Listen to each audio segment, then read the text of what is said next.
I'm a young Fante. Free fan. I'm free Animabo. Anomabo. Yeah. Anomabo, if you be crow and son, you do Anomabo. If he Cosiminti man, I can't. I'll buy the papa. I'll buy the papa. I'll buy the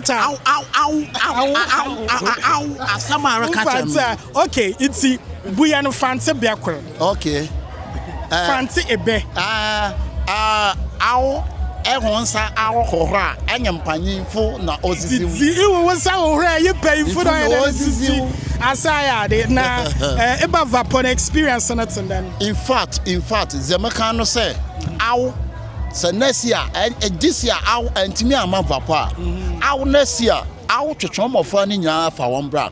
Ow, and him there, and yet Uncle every Vakpo couldn't bet more about Vakpo.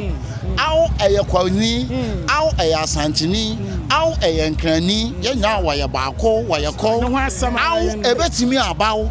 Kumase, maybe I have Vakpo. Why Jim will fall so the man? Why you were felled? Can I do a mamma no one sue? One see our member.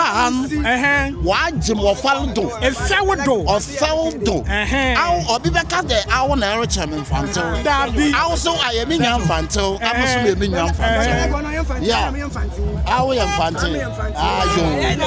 Fante. Mess the Papa one my don't come from Kaka.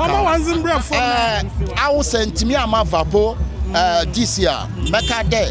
I'll next year. I was there. As a summer farmer, not the one Vakpo. How are you, Zell? How are you, Zell? How are you, Zell? Imagine about catch up Danny Angels. Danny Angel. Kofa